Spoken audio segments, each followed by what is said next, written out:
Hi, this is Grady Luce, and I'm in English 101 with Dr. Renee Rude. And I would like to talk to you about learning through dark tourism. You might ask, what is dark tourism?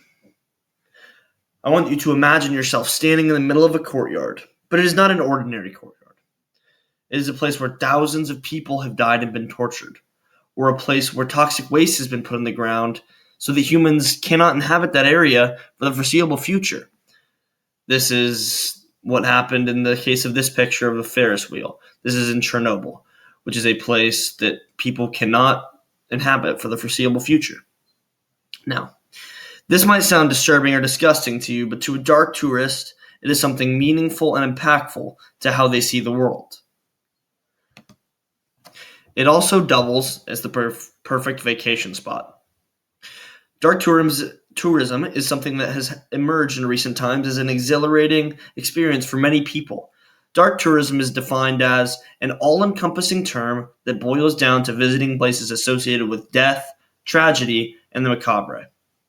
It is something that allows travelers to learn from the past and broaden their knowledge and horizon. It also allows people to not only travel the world, but to gain knowledge and appreciation for the history of a certain area. The growing popularity of dark tourism suggests more and more people are resisting vacations that promise escapism, choosing instead to witness firsthand the sights of suffering they have only read about. This quote shows how people pick places that might be more actual meaningful than simply a beach. For example, when people go to San Francisco, there are lots of attractions available. One of the most popular ones, however, year in and year out, is Alcatraz, a prison known for being perilous to people who try and escape. The learning that can take place at sites like Alcatraz across the world is a large part of teaching a world consumed with the future and its technologies about its devastating past. Dark tourism creates perspective and learning when done correctly. Dark tourism also teaches people about the world around them. Some facts and terms that you might want to know for this slideshow is dark tourism is a term for traveling to places that might be considered taboo for one reason or another. The reason for a place being considered dark ranges from past events, natural or human, to prisons or grave sites of famous people.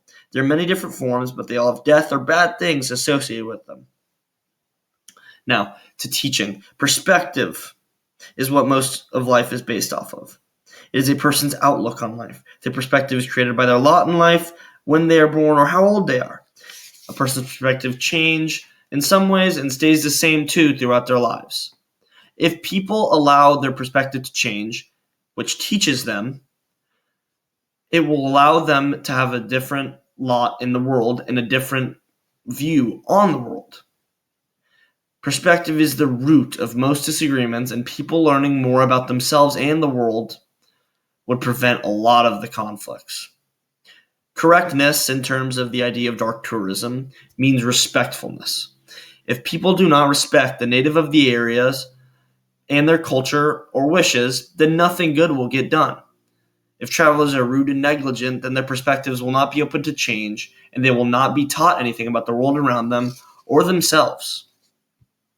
This picture on the slide is a clear example of people learning about dark tourism and the benefits and the bad things that can happen because of it. People might ask, why does it exist? This is a picture of a powerhouse in Chernobyl, which will be shut down and not be able to provide jobs for people that live there, as nobody lives there. But back to the points. People seem to enjoy history and the amazing facts that have to do with the location. The upsurge in dark tourism is attributed to both supply and demand factors. There have been many trips people have made to places that might not be as good as a beach in San Diego or something of the sort. But a trip like this is something that can open people's mind to more parts of the world.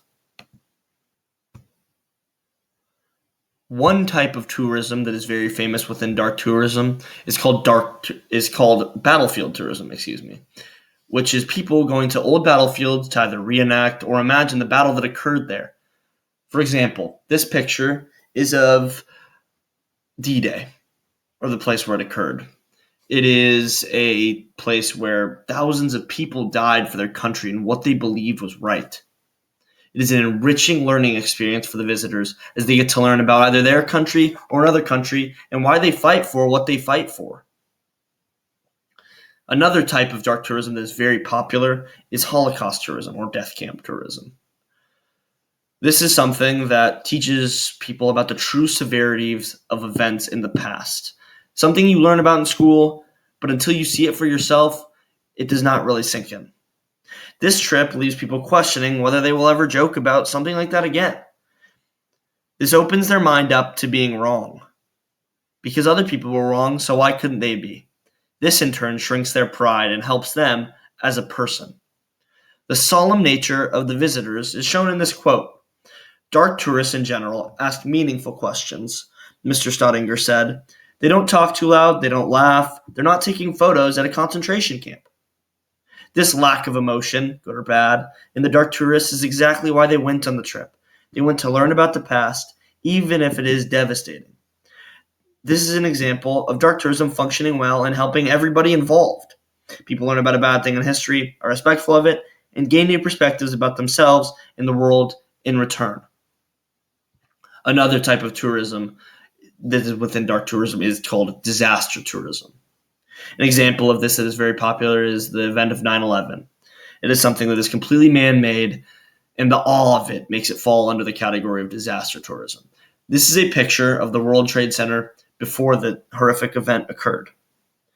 There is a museum located in New York which tells people all about that day and what happened before and after the strike on these towers. This leaves people in awe. It is a form of tourism that people cannot help but be awestruck by. This awe is partially why people learn so much from it. They are open to things because they are so amazed by what they are seeing.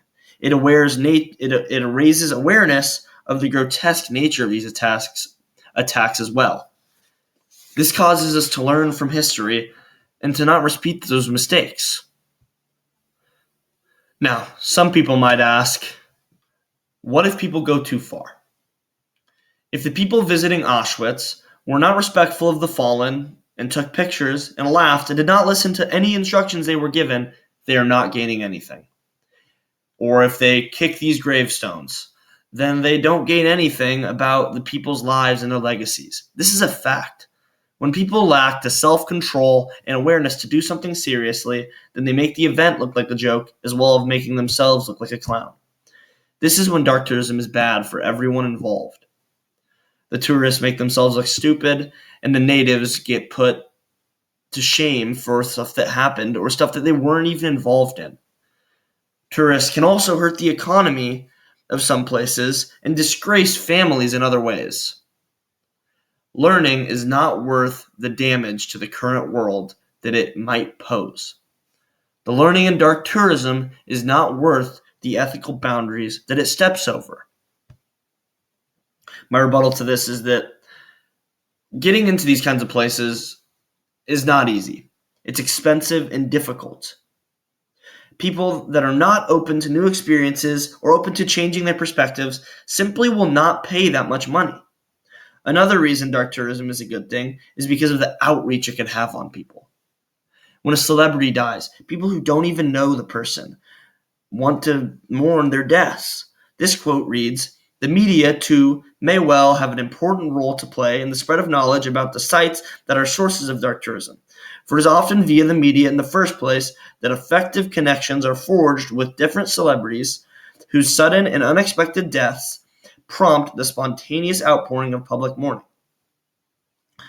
Dark tourism can teach about celebrities that pass and use the death of somebody to create their life as a good thing. It celebrates their life. This is a good way to respect people that have lost someone and to celebrate the good parts of humanity that we should celebrate.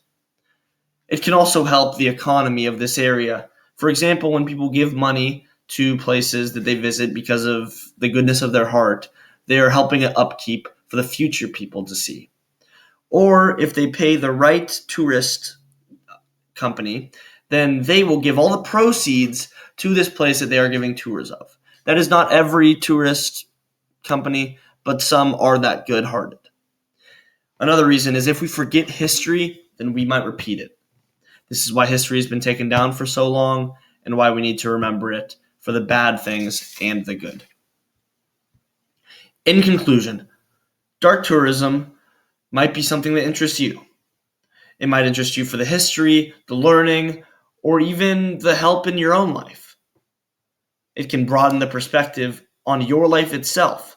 For example, this quote reads that through narratives and experiences of entertainment, education, memorialization, and moral instructions, dark tourism serves as a contemplative mechanism that helps us negotiate the fear brought about by the awareness of our mortality. This might seem like an odd idea to you. Traveling to these places can help you become a better person. But it's true. Look at what can happen in our own lives by looking at others. It's how we learn as humans. In this way, that is a therapy for us. A therapy that might seem weird or even wrong to some other people, but to the people that it works on, it's one of the best things in their lives.